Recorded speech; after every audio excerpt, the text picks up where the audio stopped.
सो hello friends, SK career academy में आपका स्वागत है। आज हम पढ़ेंगे क्लास 12 का मैथ, जिसकी एक्सरसाइज है 12.1। इसका पहला क्वेश्चन है, ग्राफीय विधि से निम्नलिखित प्रोग्राम्स समस्याओं को हल कीजिए। किससे हल करना है? ग्राफीय विधि से। इसमें पहला क्वेश्चन है, निम्न अवरोधों के अंतर्गत z इतना दिया है का अधिकतमीकरण ज्ञात कीजिए। अधिकतमीकरण का मतलब होता है अधिकतम मान। इसके लिए हमें 3 असमीकरण दी गई हैं, जो इस प्रकार दी गई हैं। क्लियर? इन तीनों को हम अलग अलग समीकरण के रूप में व्यक्त करेंगे। ये पहली असमीकरण दी गई है, जिसे समीकरण नंबर फर्स्ट मान लिया है। ये दूसरी समीकरण है, इसे समीकरण नंबर सेकंड मान लिया है। ये तीसरी समीकरण है, इसे समीकरण नंबर थर्ड मान लिया है। अगर ये हमारी पहली समीकरण है, इसे समीकरण के रूप में चेंज कर दें तो ये हो जाएगा x plus Y equal to 4। Clear? अगर इस 4 का इन दोनों में भाग दे देंगे तो ये हो जाएगा x/4 plus y/4 equal to 1। इतना आ जाएगा। अब इसको देखेंगे तो ये बता रहा है कि ये रेखा x अक्ष को 4 पर काटेगी और y अक्ष को 0 पर। और इससे पता चल रहा है कि ये रेखा x अक्ष को 0 पर काटेगी और y अक्ष को 4 पर काटेगी। तो हमें यहाँ पर 2 बिंदु प्राप्त होते हैं, जिसका हम ग्राफ बनाएंगे। वो इस प्रकार होगा। एक बिंदु हमें 4 और 0 लेना है, तो 4 और 0 हमारा यहाँ पर मिल जाएगा। क्लियर? और एक बिंदु लेना है 0 और 4, यानी कि x बराबर 0 और y बराबर 4। तो x बराबर 0 और y बराबर 4 हमारा यहाँ पर बन जाएगा। इन दोनों को मिला देंगे। अब ये ग्राफ हमारा कुछ इस तरह का बन गया है। अब क्योंकि यहाँ पर हमारा रैखिक असमता है, तो इसका हल या तो ऊपर की तरफ होगा या फिर नीचे की तरफ होगा। उस रैखिक असमता में हम मूल बिंदु रख के देखेंगे। मूल बिंदु कितने होते हैं इसके? 0 और 0। अगर यहाँ पर हम x बराबर 0 और y बराबर 0 रखें तो यहाँ पर प्राप्त होगा हमें 0 प्लस 0 कितना हो जाएगा? 0 इज लेस देन 4। यहाँ पर इसका मतलब है कि यहाँ पर ये सत्य है कि ये 4 से छोटा है। तो इसका मतलब है कि जो ग्राफ बनेगा हमारा 4 से छोटा बनेगा और 4 से छोटा यहाँ पर बनेगा इस तरह। क्लियर? और ये क्षेत्र है, इसे कहेंगे हम सुसंगत क्षेत्र। तो यहाँ पर हम लिखेंगे कि इनके आलेखों को खींचने पर हमें सुसंगत क्षेत्र ओ ए बी ओ प्राप्त होता है, जो कि सुसंगत क्षेत्र चारों ओर से घिरा हुआ है। इसका मतलब है कि चारों ओर से परिबद्ध है। तो लिखेंगे जो कि चारों ओर से परिबद्ध है, जिसके कोणीय बिंदु हमारा एक तो मिला है O, जिसके कोणीय बिंदु कितने हैं? 0 और 0। दूसरा कोणीय बिंदु मिला है हमें A, जिसके बिंदु कितने हैं? 4 और 0। और तीसरा मिला है हमें B, जिसके कोणीय बिंदु कितने हैं? 0 और 4। क्लियर? इन बिंदुओं से हम क्या करेंगे? इन बिंदुओं से हम इस पर रख के z का मान ज्ञात करेंगे। तो लिखेंगे इन बिंदुओं से z बराबर इतने का मान ज्ञात करने पर। तो इसकी सारणी बनाएंगे सबसे पहले। तो इसके लिए हमने सारणी बना ली है। इसका पहला बिंदु है O, दूसरा बिंदु है A और तीसरा बिंदु है B। तो सबसे पहले हम इसके लिए z का मान ज्ञात करेंगे। तो x बराबर कितना है यहाँ पर? 0 और y बराबर कितना है? 0। अगर यहाँ पर हम x बराबर 0 रखें और y बराबर 0 रखें तो z बराबर क्या प्राप्त होगा? 0। क्लियर? और यहाँ पर हम x बराबर 4 और y बराबर 0 रखें तो 4 रखेंगे तो 4 3 12 और यहाँ पर 0 रखेंगे तो ये 0 हो जाएगा। तो z का मान कितना होगा? 12। क्लियर? अगर यहाँ पर हम x का मान 0 और y का मान 4 रखें तो x का मान 0 रखेंगे, ये 0 हो जाएगा। y का मान 4 रखेंगे तो 4 चौके 16। तो z का मान कितना हो जाएगा? 16, जो कि अधिकतम होगा। कितना होगा? अधिकतम होगा। और यही हमें ज्ञात करना था कि वह z का मान ज्ञात करना है जो अधिकतमीकरण हो। तो लिखेंगे अतः z का अधिकतम मान 16 है, जो कि b 0 और 4 से प्राप्त होता है, इससे प्राप्त होता है। क्लियर? क्वेश्चन नंबर 2 दिया है, निम्न अवरोधों के अंतर्गत z इतना दिया है, न्यूनतमीकरण ज्ञात कीजिए। न्यूनतमीकरण मतलब न्यूनतम मान ज्ञात करना है। तो इसके लिए हमें 4 रैखिक असमताएं दी गई हैं। इन चारों के ग्राफ बनाएंगे। तो सबसे पहले हम इनके समीकरण बनाएंगे। ये हमने इन्हें समीकरण के रूप में व्यक्त कर दिया। तो ये होएगा x plus 2y equal to 8, क्योंकि बराबर में 8 है तो इस 8 से भाग देंगे इनमें। तो ये होगा x/8 प्लस इससे भाग देंगे तो ये 2 से 4 बार कैंसिल हो जाएगा, तो ये हो जाएगा y/4 इक्वल टू 1। इसका मतलब है कि ये x अक्ष को 8 पर काट रहा है और ये y अक्ष को 4 पर काट रहा है। तो इसके जो बिंदु होंगे वो होंगे 8 और 0।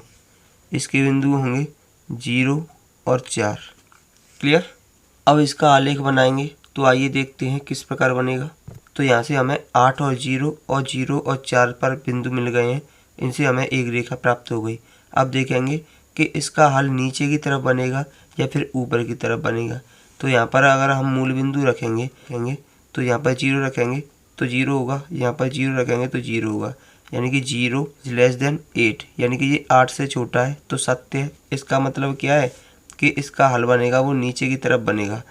अगर जो 8 है वो 0 से छोटा होता तो असत्य हो जाता। इसका मतलब क्या है कि इसका हल ऊपर की तरफ बनता। अब देखेंगे हम दूसरी असमिका को भी ऐसे ही हल करेंगे। तो इसको भी हम समीकरण के रूप में व्यक्त करेंगे, तो ये हो जाएगा 3x + 2y इक्वल टू 12। इस 12 से हम इसमें भाग देंगे तो ये हो जाएगा, ये 3 से ये 4 बार कट जाएगा तो ये बचेगा x/4 प्लस इससे ये 6 बार कट जाएगा तो y/6 इक्वल टू 1। यानी कि इसके जो बिंदु होंगे x अक्ष को किस पर काट रहा होगा, 4 पर, तो ये हो जाएगा 4,0 और ये y अक्ष पर 6 पर काट रहा होगा तो ये हो जाएगा 0,6। यानी कि इसके बिंदु हैं 4,0 और 0,6। तो यहाँ पर हमने इन बिंदुओं को मिला दिया है 4,0 और 0,6। अब इन दोनों बिंदुओं को मिलाएंगे तो ये कुछ इस तरह का ग्राफ बन जाएगा। अब इस ग्राफ पर मूल बिंदु पर रख के देखेंगे कि इसका जो हल होगा ऊपर की तरफ होगा या फिर नीचे की तरफ होगा। यहाँ पर 0 रखेंगे तो ये 0 हो जाएगा, यहाँ पर 0 रखेंगे तो ये भी 0 हो जाएगा। तो क्या प्राप्त होगा, तो होगा 0 और 12, यानी कि 12 बड़ा है 0 से। तो ये भी सत्य है, तो इसका हल कहाँ पर प्राप्त होगा, नीचे की तरफ। अगर ये असत्य होता कि ये चिन्ह इधर होता तो ये असत्य हो जाता, तो इसके लिए ये हल ऊपर की तरफ प्राप्त होता। तो इसका हल कहाँ पर प्राप्त होगा, नीचे की तरफ। अब यहाँ पर जो आलेख बनाएंगे तो दोनों का जो कॉमन भाग है उसको कलर करेंगे, इस वाले भाग को। ये हो जाएगा हमारा हल। क्लियर। अब इन चारों बिंदुओं के लिए ये हो जाएगा सुसंगत क्षेत्र, तो लिखेंगे सुसंगत क्षेत्र। तो इसके लिए लिखेंगे इनके आलेख खींचने पर हमें सुसंगत क्षेत्र OABCO प्राप्त होता है। क्लियर। जो कि चारों ओर से घिरा हुआ है, तो लिखेंगे, तो हम लिखेंगे जो कि चारों ओर से घिरा हुआ है, जिनके कोणीय बिंदु O बराबर इतने हैं, A बराबर इतने हैं और B बराबर हमें ज्ञात करना है और C बराबर इतने हैं, जो कि यहाँ पर इस प्रकार दिए गए हैं। क्लियर। अब जो B के हमारे कोणीय बिंदु हैं उनको हम ज्ञात कैसे करेंगे, जो कि हमारे रैखिक असमिका दी गई हैं, फर्स्ट समीकरण और सेकंड समीकरण, जिससे हमारे समीकरण बने हैं। इन दोनों समीकरणों के समीकरण जो बने हैं उनको हल करने के बाद हमें बिंदु B प्राप्त हो जाएंगे। तो आइए देखते हैं। तो ये हमारा समीकरण नंबर फर्स्ट और ये है हमारा समीकरण नंबर सेकंड। घटाने पर करेंगे तो माइनस माइनस ये भी माइनस हो जाएगा, इससे ये कैंसिल हो जाएगा। x में से 3x जाएंगे, कितने बचेंगे, माइनस के 2x बचेंगे। यहाँ पर देखेंगे 8 में से 12 जाएंगे तो माइनस के 4 बचेंगे। माइनस से माइनस प्लस हो जाएगा, 2 से ये 2 बार कैंसिल हो जाएगा। x का मान कितना आ जाएगा, 2। अब x का मान समीकरण नंबर फर्स्ट में रखेंगे तो ये आएगा 2 + 2y इक्वल टू 8। तो ये आएगा 2y इक्वल टू 2 उधर जाएगा तो कितना बचेगा, 6। 2 से ये 3 बार कैंसिल हो जाएगा, y बराबर कितना आ जाएगा, 3।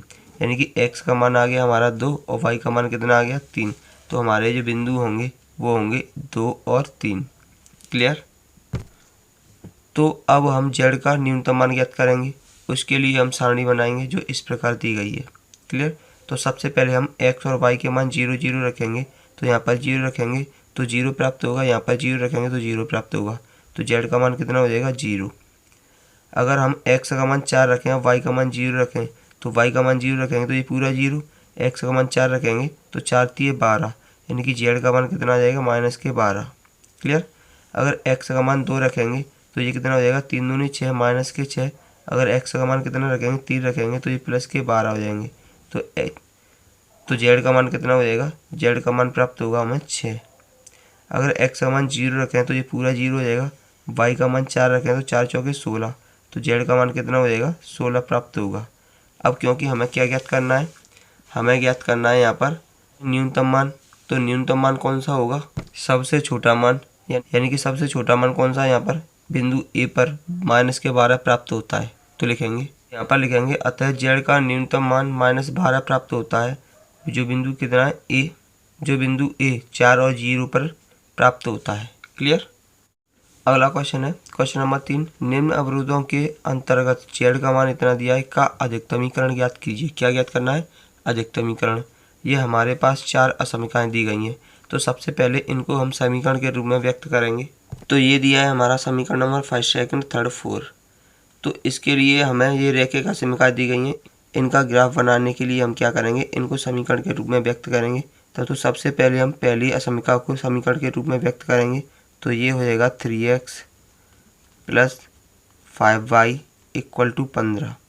क्लियर। इस 15 से इसमें भाग देंगे तो ये 5 बार कैंसिल हो जाएगा 3 से, तो ये होगा x/5 + 5 से ये 3 बार हो जाएगा, तो y/3 = 1। क्लियर। यानी कि x अक्ष को ये किस पर काट रहा होगा, 5 बार, तो इसके बिंदु हो जाएंगे 5 और 0, और y अक्ष पर कितने पर काट रहा होगा, 3 पर, तो इसके बिंदु हो जाएंगे 0 और 3। क्लियर। तो सबसे पहले हम इसके लिए आलेख बनाएंगे।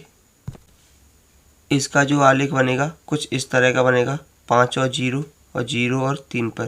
क्लियर। तो इसे देखेंगे इसका हल किस तरफ होगा, नीचे की तरफ होगा या ऊपर की तरफ होगा।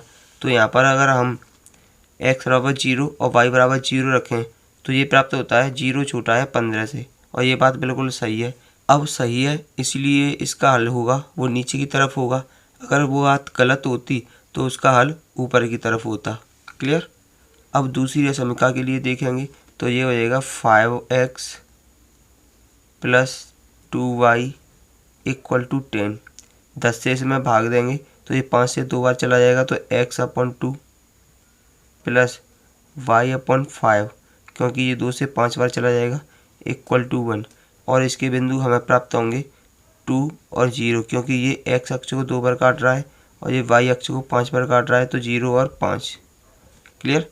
तो इसका जो आलेख बनेगा कुछ इस तरह का बनेगा, ये वाला बनेगा, ये 0 और 5 और ये 0 और 2। अब देखेंगे इसके लिए इसका हल होगा ऊपर की तरफ होगा या नीचे की तरफ होगा। अगर यहाँ पर हम x = 0 रखें तो ये 0 हो जाएगा, y = 0 रखें तो ये 0 हो जाएगा। तो यहाँ पर 0 छोटा है 10 से, या कहें कि 10 0 से बड़ा है, तो ये भी बात सत्य है। अब ये बात सत्य है तो ये हल भी कहाँ पर होगा, नीचे की तरफ होगा।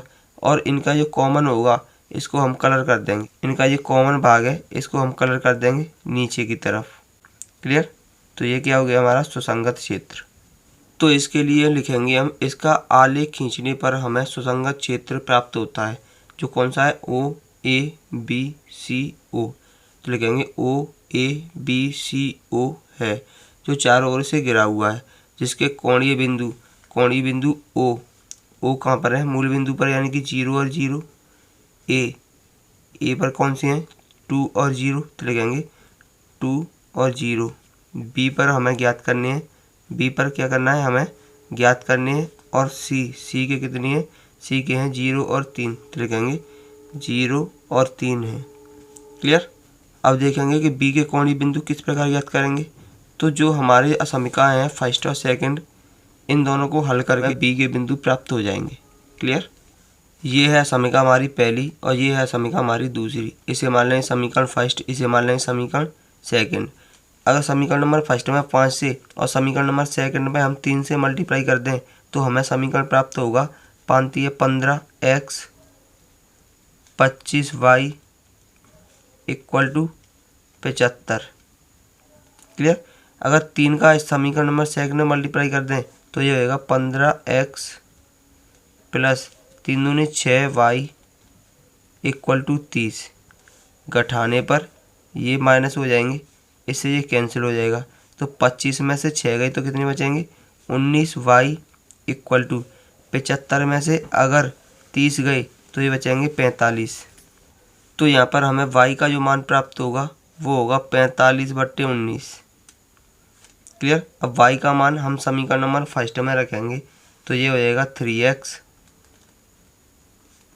+ 5 × y का मान कितना है, 45/19 = 15। क्लियर। तो ये हो जाएगा 3x प्लस 45 का 5 में मल्टीप्लाई करेंगे तो ये हो जाएगा 225/19 इक्वल टू 15। अगर इसे उधर पक्षांतर कर देंगे तो ये आ जाएगा 3x इक्वल टू 15 माइनस 225/19। इसका इसमें मल्टीप्लाई करेंगे तो ये हो जाएगा 285 माइनस 225/19। 285 में से 225 जाएंगे तो ये बचेंगे 60/19। क्लियर। यानी कि x का मान आ जाएगा 60/19 इंटू 3 से इसे 20 बार कैंसिल कर देंगे तो ये होगा 20/19। तो x का मान कितना आ जाएगा 20/19 और y का मान कितना है 45/19। तो लिखेंगे। तो यहाँ पर हमें b बिंदु के निर्देशांक प्राप्त हो गए हैं, जो कि x का मान कितना आया था, x का मान आया था 20/19 और y का मान आया था 45/19।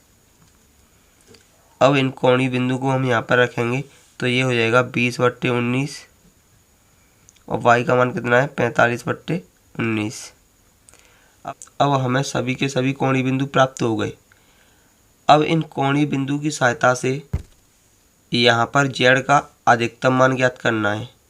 तो आइए देखते हैं किस प्रकार करेंगे। तो लिखेंगे इन बिंदुओं पर z का मान ज्ञात करने पर। तो सबसे पहले हम x का मान 0 और y का मान 0 रखेंगे तो ये 0 0 हो जाएंगे। तो z का मान कितना प्राप्त होगा, z का मान प्राप्त होगा हमें 0। अब x का मान 2 और y का मान 0 रखेंगे तो y का मान 0 रखेंगे तो ये 0 हो जाएगा। x का मान 2 रखेंगे तो ये कितना हो जाएगा 10। तो z का मान कितना आ जाएगा 10। अब यहाँ पर देखेंगे कि x का मान तो रखेंगे हम 20/19 तो लिखेंगे 5 × 20/19 प्लस y का मान रखेंगे 45/19 तो ये होगा 3 × 45/19। 20 का इसमें मल्टीप्लाई करेंगे कितना हो जाएगा 100/19, क्योंकि एलसीएम बराबर है तो 19 नीचे लिख देंगे, प्लस 45 का इसमें मल्टीप्लाई करेंगे तो ये हो जाएगा 135।